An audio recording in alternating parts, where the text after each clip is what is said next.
직책 수행 경비라는 게 있습니다, 장관님. 이게 이제 봉급에 추가해서 받는 돈인데요. 그 직위를 보유한 자한테 정액으로 지급하는 돈이라고 되어 있습니다. 그래서 관련 규정을 보니까요. 이게 기재부에서 예산안 편성에 관한 지침을 세부 지침을 작성을 하고 거기에다가 직책 수행 경비는 기준이 얼마고 최대 편성이 얼마까지 가능하다 이렇게 돼 있는데 최대 편성 가능 단가는 기준 단가의 50%까지 더 늘려서 할 수 있도록 돼 있더라고요. 그런데 지금 검찰총장의 직책 수행 경비가 장관님의 직책 수행 경비와 비교해서 어떻게 편성돼 있는지 아십니까 혹시? 어떻게 편성돼 사용되고 있는지? 제가 쓸 수 있는 돈은 거의 없습니다, 최강 의원님. 아니요, 직책 수행 아니, 경비는 그러니까 예, 상대적으로 말씀하시는 뉘앙스로 봐서는 저보다 많이 쓸 수 있는 것 같습니다.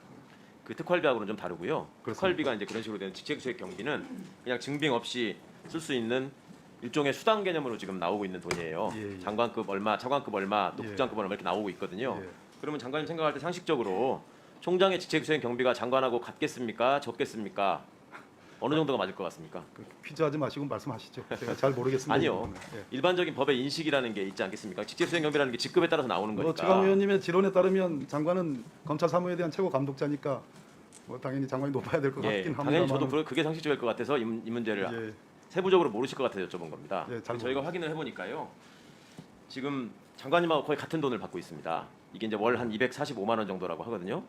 그리고 대검 검사급 검사, 소위 세칭 검사장급 검사라고 불리우는 사람들, 여기가 또 월 135만 원이 책정돼서 받고 있거든요. 근데 아까 제가 말씀드린 예산 편성 지침에 보면 검찰총장이 최대 받을 수 있는 돈은 월 153만 7천 원입니다.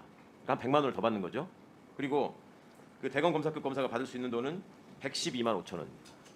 그러니까 이게 다른 데는 칼같이 지키고 이 지침에 관해서 다 통제를 받고 하는데 유독 검찰만 아무런 근거 없이 더 받고 이러니까 이제 총장 스스로 나는 장관 부하가 아니다. 이제 이런 소리를 공개석상에서 하는 거죠. 근데 이게 언제 바뀌었나 보니까 2017년 3월 달에 갑자기 이걸 부풀려 가지고 책정을 해서 주기 시작하더니 그 뒤로 장관님이나 이 정책 집행하시는 분들이 세부적인 거를 잘 모르신다는 걸 이용했는지 어쩐지는 모르겠는데 그대로 유지되고 있습니다. 이거 예산안 편성해서 제출될 때 분명히 짚어야 될 문제인 것 같고 장관님께서도 이 문제에 대해서는 인지를 하고 계셔야 될 것 같아서 말씀을 드리는 겁니다. 대검 쪽의 의견도 한번 들어봐야 되겠습니다. 확인해 보십시오. 지침을 어긴 건 분명한 사실이고요. 지침을 어기는 일이 없도록 주의 감독해 주시기 바랍니다. 살펴보겠습니다. 네. 그다음에 아까 이제 우리 권성동 위원님하고 토의를 하시는 과정에서 가석방과 관련한 수용률을 말씀하셨잖아요. 예. 최근에 이제 수용률이 이례적으로 높았다. 수도권 같은 경우에 120%가 넘었다. 이렇게 말씀하셨잖아요. 최대 130%까지. 네, 130%까지 갔다. 그리고 이제 코로나 상황 때문에 그런 부분에 대해서 법무부에서 당연히 고려를 하셨을 거라고 생각합니다. 근데 이게 조금 더 국민들한테 쉽게 이해가 가려면 과거의 수용률이 얼마였는데 최근에 이게 130%까지 올라갔고 이번 가석방을 통해서 얼마 정도 내려갔고 앞으로 내가 장관으로서 지침을 개정하면서 바라는 바는 얼마까지 가는 것이다. 그렇게 했을 때 형사정책적으로 어떤 효과가 있고 의미가 있는 것이다. 이걸 좀 설명해 주십시오. 그 과거의 수용률이 지금보다 낮다고 볼 수가 없고 언제나 높았고요. 항상 100% 넘었던 걸로 저도 예, 압니다. 언제나 포화 상태였습니다. 그래서 이것이 코로나 때문에 더 수용률이 더 높아졌다 이렇게 말할 수는 없고 오히려 코로나19 팬데믹 때문에 가석방을 조금 활성화하면서 일부 교도소에서는 수용률이 조금 낮아진 면도 없잖아 있습니다. 그러나 아직은 정말 세 발의 피해에 불과하고요. 국제적인 기준으로 가려면 100%, 즉 정원 대비 또이또이가 되는 또이또이가 맞는 표현인지 모르겠어요. 잘못 표현한 것 같습니다. 정원 대비에 맞추는 그러한 그러한 수용률 정책이 돼야 되는데 거기의 방법으로는 교도소를 많이 짓는 게 제일 좋지만 그것이 예산 당국이 그렇게 허락하지는 않습니다. 그랬을 때 우리 법제가 3분의 1 형기를 넘기면 가석방이 고려될 수 있으니까 또 차제의 가석방을 대폭 활성화하는 것이 수용률을 낮추는 가장 좋은 정책이라고 생각합니다. 그러니까 이번 가석방을 통해서 거기로 가는 첫걸음이 놓여진 거라고 봐도 되는 겁니까? 그렇습니다. 연말까지 한번 지켜봐 주시면 예. 저희들이 확실한 혁신적인 성과를 보고를 드리도록 말씀 믿고 하여튼 통계로 확인할 수 있게 해주시기 바랍니다. 예, 그러겠습니다. 네, 나머지는 서면지로 하겠습니다. 법원에 대한 저는 좀 여쭤보겠습니다. 예, 주에 법조 일원화 얘기가 나오고 법관 임용의 최소 경력을 논의하게 된 게 법원의 인력 충원이나 법원 운영으로 해서 필요해서 그랬던 겁니까? 국민들의 사법 불신을 해소하기 위해서 그랬던 겁니까? 당연히 후자입니다. 당연히 후자죠. 그러면 그 후자를 위해서 법원이 그러면은 그간의 수많은 논의들을 통해서 만들어온 이 과정들에 대해서 얼마나 준비하고 대비해 왔는지를 제가 여쭤보고자 과거 10년으로 정할 때에는 어떤 토의를 통해서 어떤 자료를 가지고 어떤 근거로 의결을 하시고 공보관을 통해서 발표했는지 제가 자료를 달라고 말씀을 드렸는데 확인해 본 결과 지금 하나도 없다는 말씀을 하시는 겁니다. 그간의 법원행정처는 도대체 무슨 노력을 했느냐고 여쭤보니까 보수를 올려달라고 했다. 재판연구원을 증원해 달라고 했다. 근데 예산 문제를 들어서 정부에서 행정부에서 특히 기재부가 반대해가지고 안 됐다. 그러니 이제 남은 방법은 연차를 낮추는 것뿐이다. 이게 지금 법원행정처가 제시하는 유일한 논리입니다.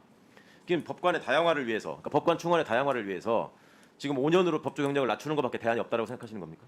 그리고 이 5년으로 낮추지 않는 한 이 문제가 해결될 수가 없다. 10년의 경력을 최소 요건으로 적용하게 되면 반드시 문제가 생긴다. 이거 식별하신 게 언제입니까?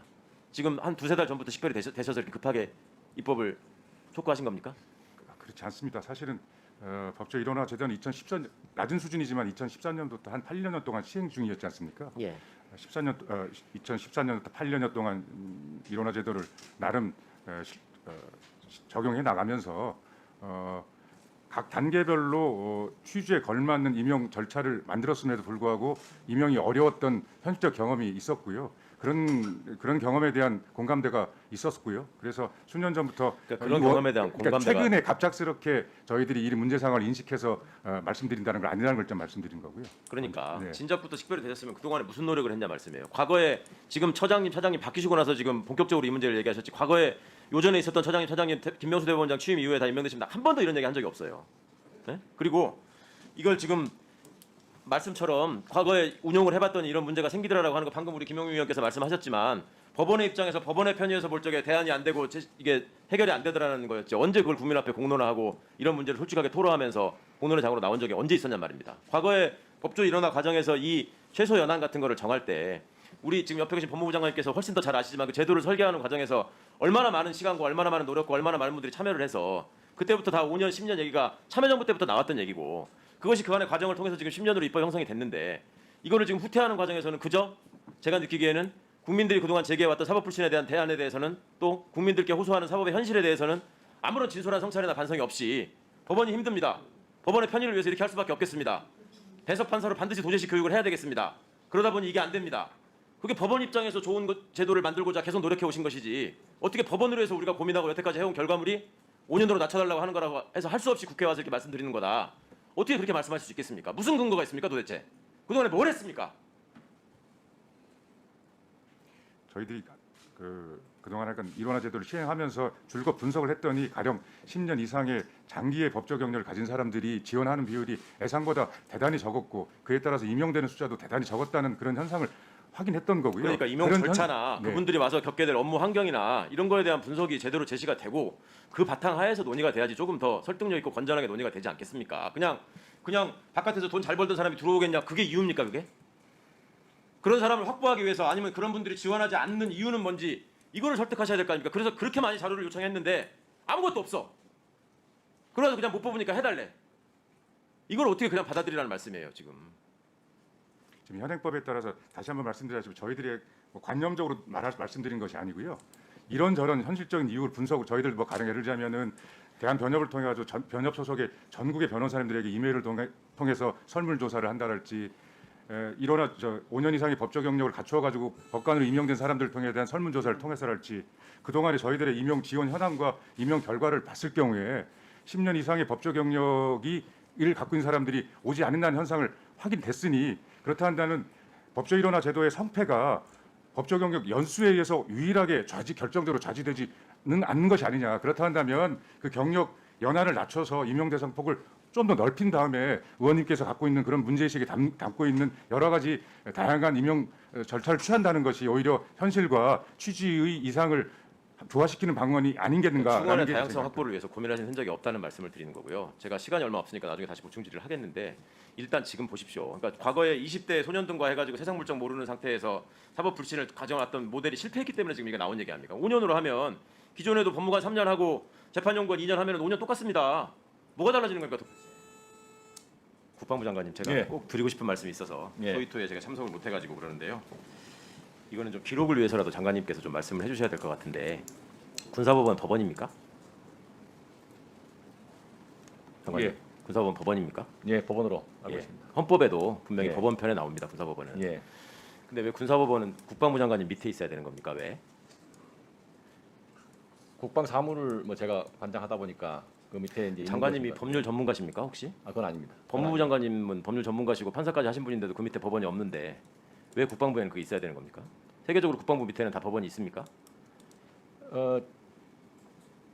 제가 알고 있기로는 군사법원법을 유지하고 있는 국가들이 이제 제법 있는 걸로 알고 있는데요. 거의 없어지고 있는 추세고 예. 실질적으로 운용되는 국가는 장관님도 잘 아시겠지만 미국 정도지 않습니까? 그리고 분단국의 현실을 우리가 많이 얘기하는데 실제로 분단국가였던 서독에도 군사법원은 존재한 적이 없고 우리보다 더 열악한 처지에 있는 분단국인 대만의 경우에도 군사법원을 폐지하지 않았습니까?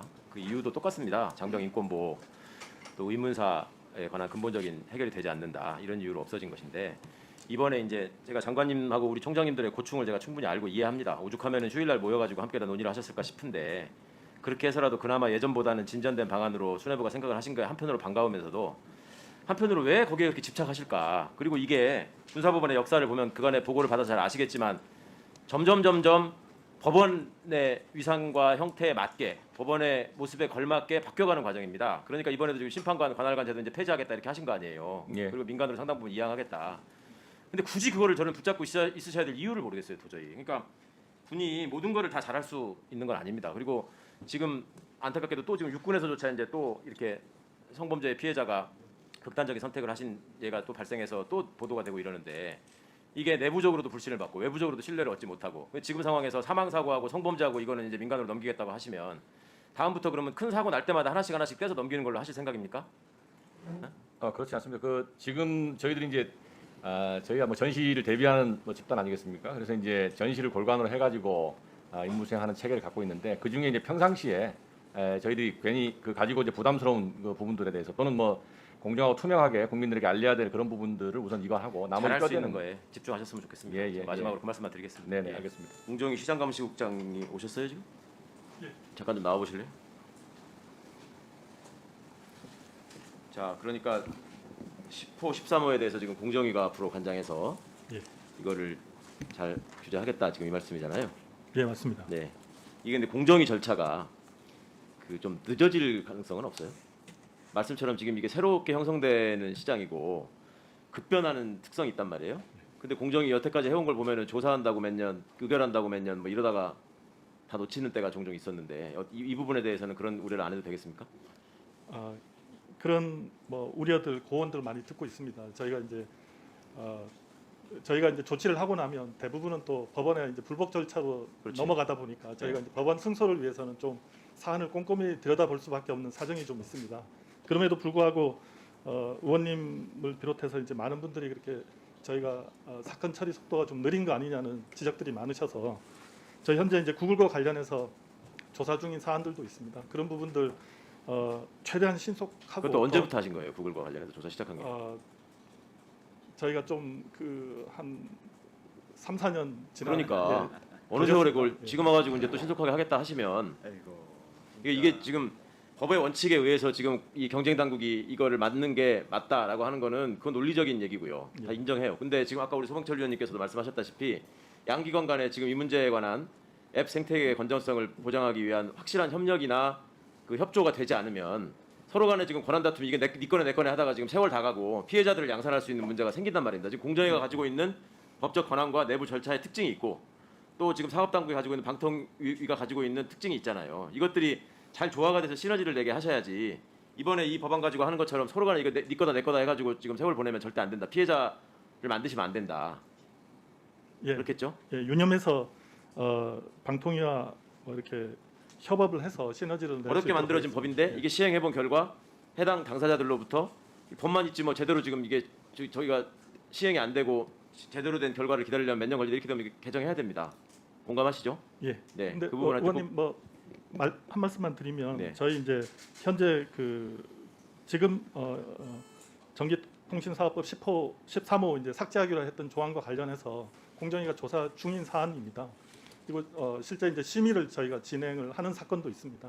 알고 있습니다. 예, 그런 부분들 하여튼 의원님이 주신 내용 다 반영을 해서 저희 최대한 신속하고 엄정하게 처리하도록 최선을 그러니까 다하겠습니다. 공정위가 하는 게 한계가 있으면 방통위하고 협의를 해서 양 기관 간에 바로바로 하실 수 있는 것들을 분담해서 하시라는 말씀이에요. 언론중재법 개정안을 나름 제출했던 당사자로서 하여튼 뭐 협의 과정이 어려웠고 여러 가지 난관이 있었다는 건 인정합니다만 많은 아쉬움이 있었다는 점을 좀 말씀드릴 수밖에 없을 것 같고요. 앞으로 시행되는 과정에서 이것이 무슨 그 흔히들 얘기하는 것처럼 뭐 언론 자유를 위협하거나 이런 쪽으로 시행되는 것이 아니라 정말로 국민적인 공감대가 형성돼 있고 공분을 불러일으켰던 허위 조작 정보에 대해서 확실한 응징을 할 수 있는 장치로서 좀 제대로 작동되기를 바라는 마음 정도 우선 남겨두려고 하고 저는 여기 지금 예술인 지위 권리 보장에 관한 법률안에 대해서 좀 여쭤보고 싶은데요. 이게 지금 장관님 지금 보다 보면 예술 사업을 하는 사람, 그다음에 네. 예술인으로서 뭐 어떤 정부로부터 지원을 받는 사람 이런 걸 기본적으로 상정한 것 같아요 법안이. 기본 법안이라고 해서 이게 반갑긴 했는데 그러면 예를 들어서 지금 교향악단의 연주자로 일을 하면서 또 레슨을 하고 이런 분들이 많잖아요. 그런 분들은 예술 사업자로 인정이 되는 거예요? 이 법에 따라? 그러니까 예술인에 대한 정의인데요. 예. 기존에 이제 여러 가지 계약이라든가 예술인 활동으로 하는 그건 기존 법에 있는 거고요. 예. 이제 학교를 분명히 이제 음대를 나오거나 미대를 나오거나 이렇게 했는데 실제로 뭐 프리랜서가 많습니다. 그렇죠. 예술계는 거의 70% 이상이 프리랜서가 많은데 이런 경우에 계약이 없거나 어디에 소속되지 않았을 경우에는 그 법의 보호를 받지 못하는 경우거든요. 그래서 이런 가령 뭐 학생이라든가 지금 직업 예술인이 아니더라도 잠재적 예비 예술인도 법의 보호 안에 들어올 수 그럼 있게. 주로 프리랜서나 예비 예술인 상정하신 거예요? 그렇죠. 거기에 현재 대한 이제 법 보호를? 밖에 있는 거를 안으로? 안으로 이제 어. 권리를 보장하기 위한. 이거는 이제 정책적인 차원에서 그냥 재원이고 장관님께서 좀 검토를 해주셨으면 하는 생각이 드리는 말씀인데 네. 예술인이라는 게 그러니까 독립적으로 예술 활동을 하는 경우도 있지만 예를 들어서 저기 그 큐레이터 같은 경우에도 미술 전공하는 분들 있지 않습니까? 미술관의 네네. 큐레이터 예. 이분들이 이제 그러니까 전시 기획을 하는 분들이잖아요. 예, 예. 그러면 음악당 같은데도 공연 기획을 하시는 분들이 있단 말이에요. 네. 그거는 음악 전공하시는 분들이 할 수 있잖아요. 예, 근데 예. 거기는 또 큐레이터 제도나 이 학예연구관 이런 제도가 적용이 안 되더라고요. 아, 법을 예. 보니까 박물관 미술관에만 적용이 돼요. 예. 그러니까 본질은 똑같은데 예술을 가지고 뭔가 기획을 하는데 그런 부분에 대한 차별이 있다라는 점. 그다음에 예술인이라는 사람들이 그냥 단순한 공연을 제공하는 사람, 어떤 장소를 대관해 가지고 제공하는 사람으로 머물지 않고 본인들이 주체가 돼서 전시 프로그램을 만들고 기획하고 공연의 주체가 되고 또 시민들에게 그 예술적인 혜택을 베풀고 이럴 수 있는 장치가 좀 만들어지면서 이 예술인의 기본권이라는 것이 좀 확대돼서 이해될 측면이 있지 않을까. 네, 그 의원님 지적하신 부분에 있어서 기존에 이제 전업 예술인에서 예비 학생이라든가 이런 좀 프리랜서라든가 확대가 되는데요.